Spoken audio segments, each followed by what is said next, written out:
As might be expected, the first contact with Sylvia Loftus took place as several gathered to be the clinic at the Fellowship Center.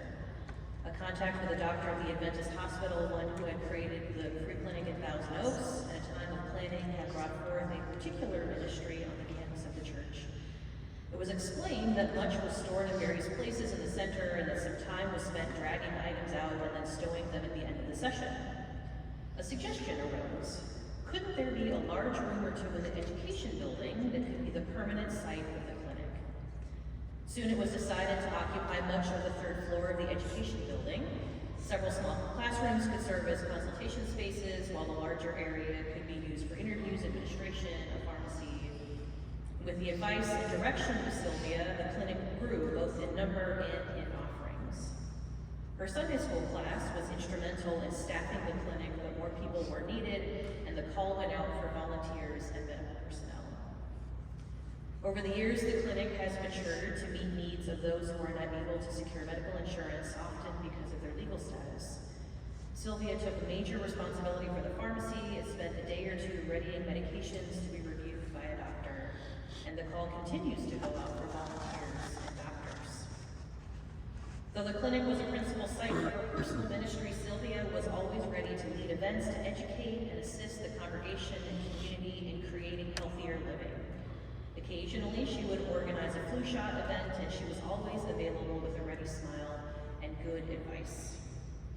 Some of her most appreciated responses came as she lent her experience and expertise regarding long-term care.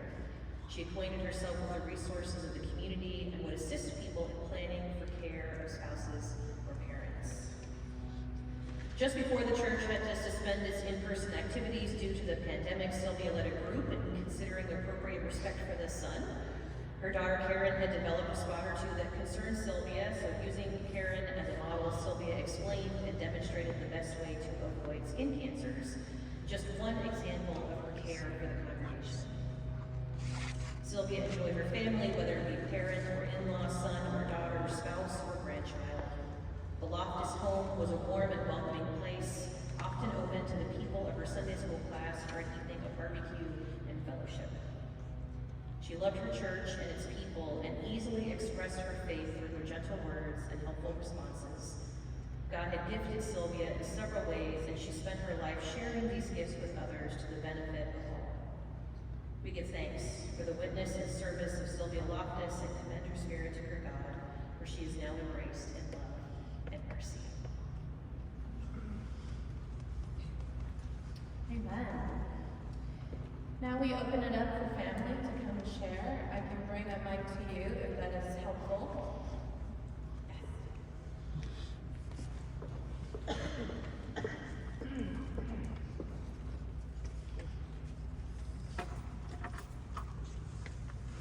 I'm Don, Dave's older brother.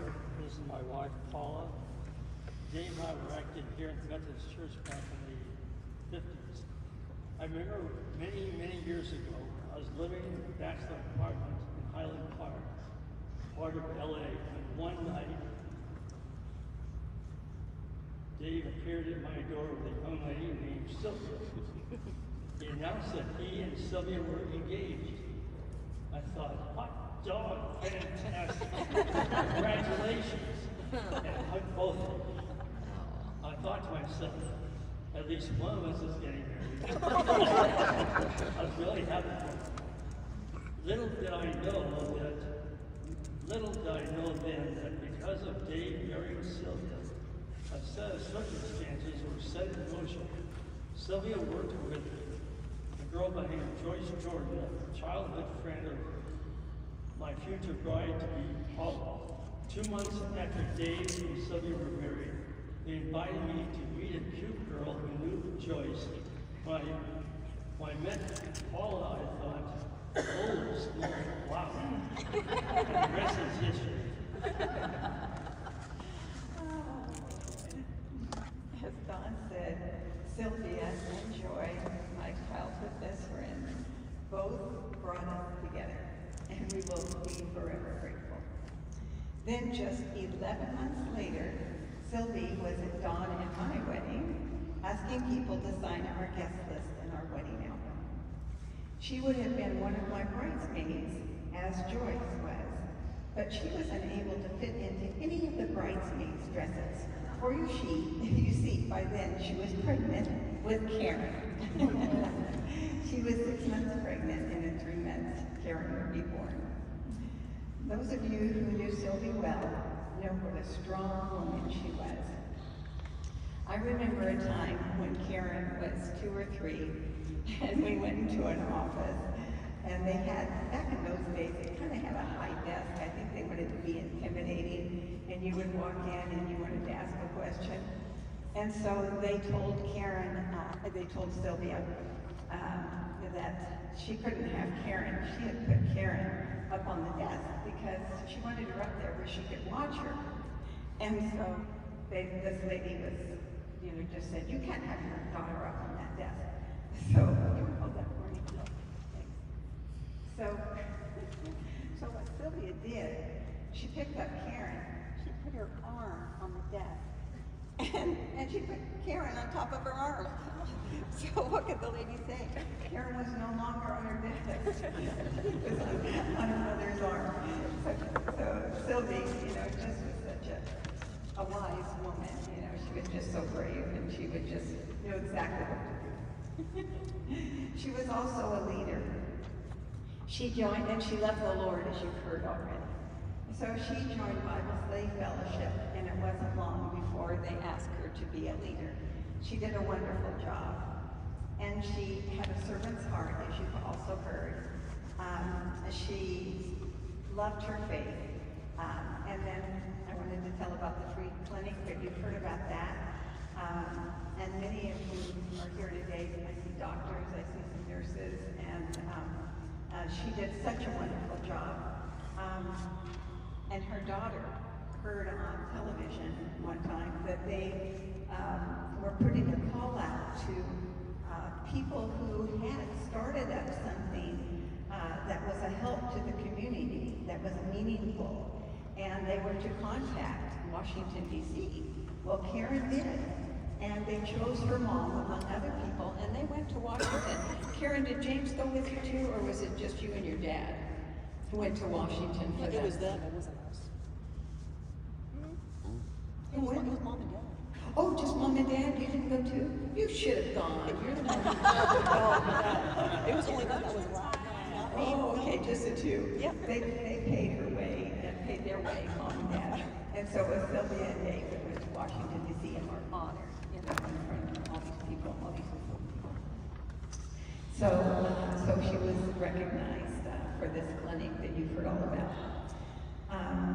So Sylvia, as you've heard, she just followed her heart. She had such a heart for people. She was her mom's best friend. She was Karen's best friend. She was Dave's best friend, Kevin's. She just had a heart for people. She was Gina's best friend, her cousin from Albuquerque, mine. Those of you who knew her, just praise God. It's just the best. I just want to encourage you now. Gina gave her flowers when she was ill. Give people flowers now. Don't wait till they're not. Do it now. And so I just want to encourage you to do that. And I also just want to encourage you, if you don't know Jesus as your Lord and Savior, find someone who does and talk to them, because that's the most important decision you'll ever make in your life here on earth. At the very beginning of the service, there was a Bible verse, and I have that same one. Jesus said to her, I am the resurrection and the life. No one who believes in me will live, no one who believes in me will die, even though, when you believe in Jesus, you're going to live. Even though you die, you're going to live. And so, God is good. He loves you so much. He knows your name. Your name's written in the palm of his hand. So, just do it, It's the easiest thing you'll ever do, and you'll never regret it. God bless you all for being here. And Sylvia just loved you each. You were very precious in her sight. Thanks so much for coming. Thank you.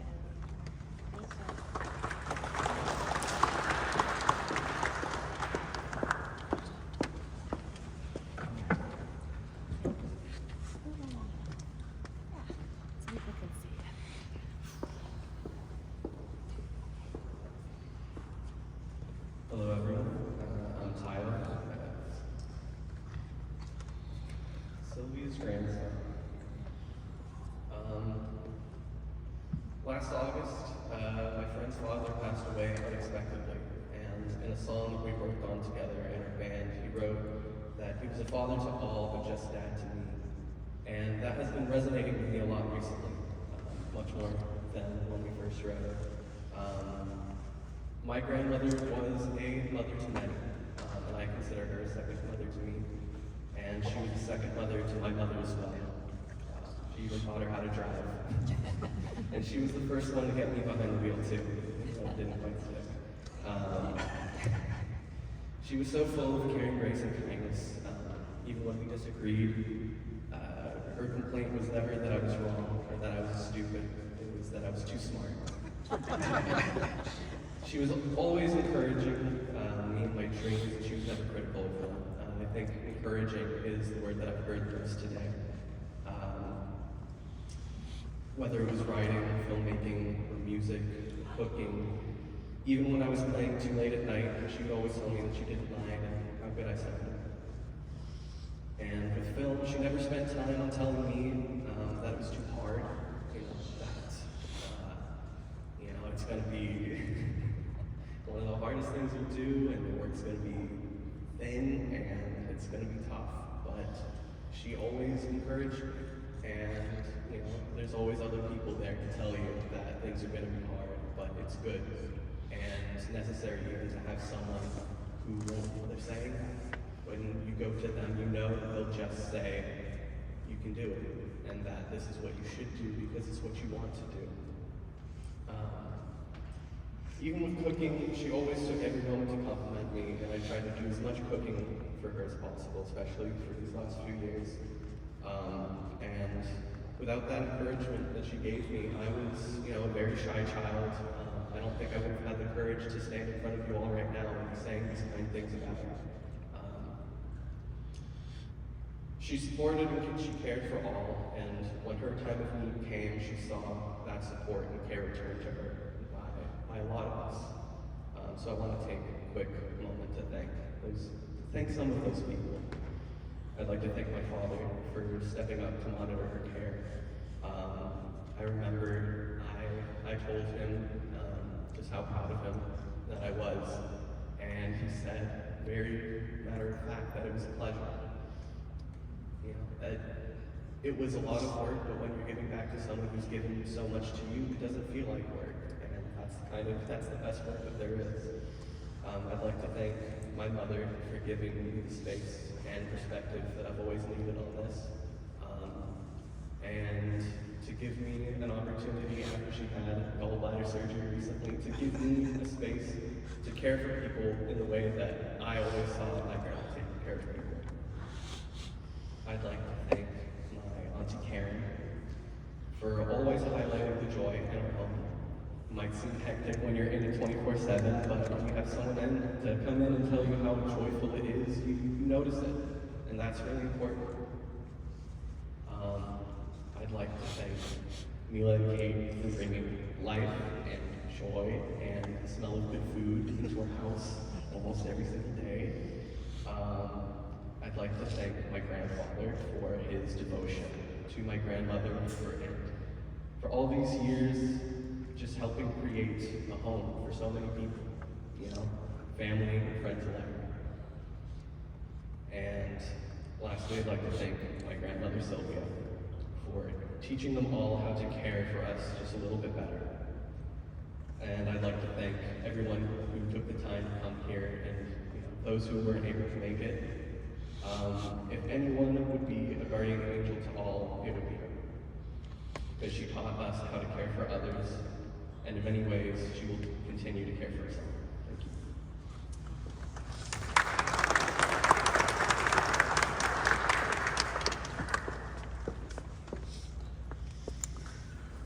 Hello, I'm Kevin, Sylvia's son.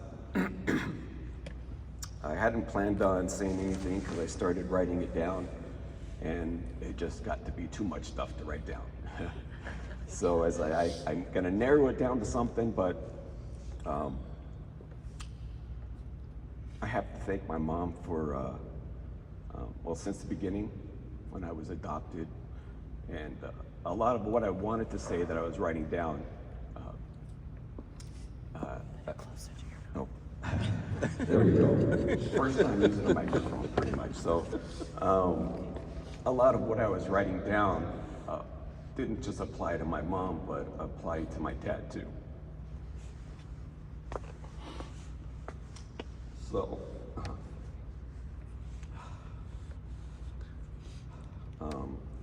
my mom was just the greatest mom. Everybody says they have the greatest mom, but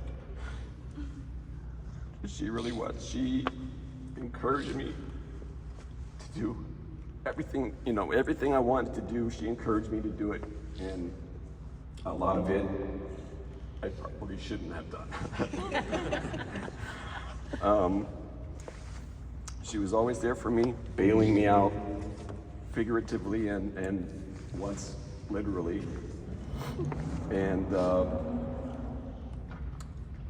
she's just the most positive person you can think of.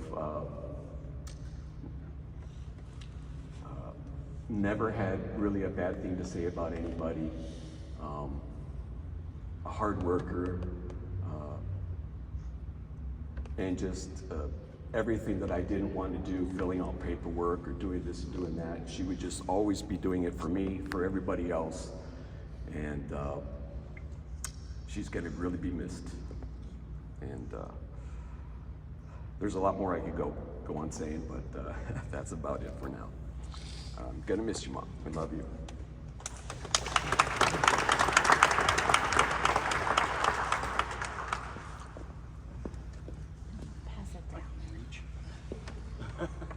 Thank you. My name is Gregory Jacobs.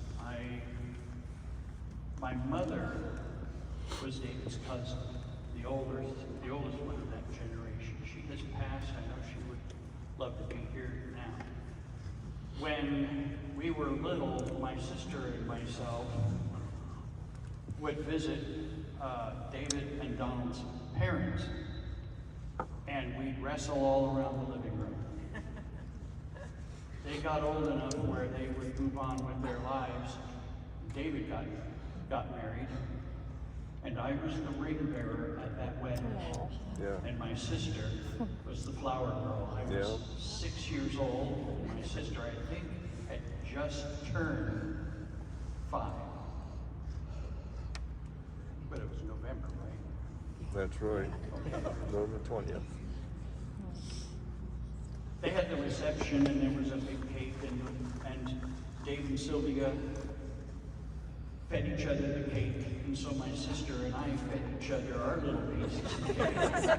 And my sister insisted at that moment that the two of us got it. I've loved my sister greatly since then, and I still do. She is unable to be with us today to celebrate the life of Sylvia. But one thing I do remember about Sylvia is any time I went and visited, I'd go traveling. I live in Arizona, so I'd travel to Northern California where the rest of my family lives, and would make a pit stop here in Southern California to catch up. And every time I'd stop and I'd talk to Sylvia and ask how everybody was doing, Sylvia was so overjoyed and happy to tell me the good things about what Karen was doing, the good things about what Kevin was doing, and about what everybody else was doing, because she had such a big heart. She was so happy. And that has stuck with me, just a happy person. And I'd ask her about the clinic. She loved the clinic and working with it, and would tell me all the great things that she's done and that it's growing and doing so well. I don't know a whole lot of the details about that. She was brief. There was so much to say, but everybody was doing stuff, and then we'd have dinner.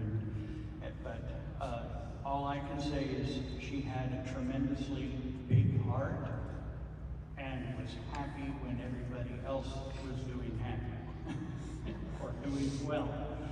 But Karen told me, and I was so sad that at losing her, to be able to talk to and visit, but I know when we go, she'll be there, waiting, with a big hug. I love you, Sylvia. Who's next?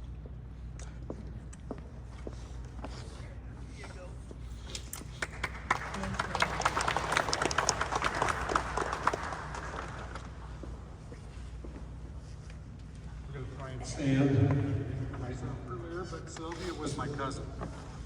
And behalf on the Moore side, and in behalf of the Moores, my sister in Northern California, my brother in England, and all their kids scattered throughout the world. We wish we could be here and give our condolences. My first experience with Sylvia, I'll take you back, I'll try and be concise. We're both from Canada. And growing up in Canada, I knew I had cousins, but I never really saw them. And when I was 8 years old, in the middle of winter, it was horrible again. The streets were becoming gritty, cold, snow, windy. And we decided to come to the United States to live. And when we got here, it was like going from East Berlin to West Berlin. It was the contrast, the birds chirping, the beautiful people, and seeing my two beautiful cousins, Dolores and Sylvia. They were in California girls. They were beautiful. And I was 8 years old at the time, and they were much older. So we grew up together. But I had a lot more to say. I just wanted to relay this experience. Thank you.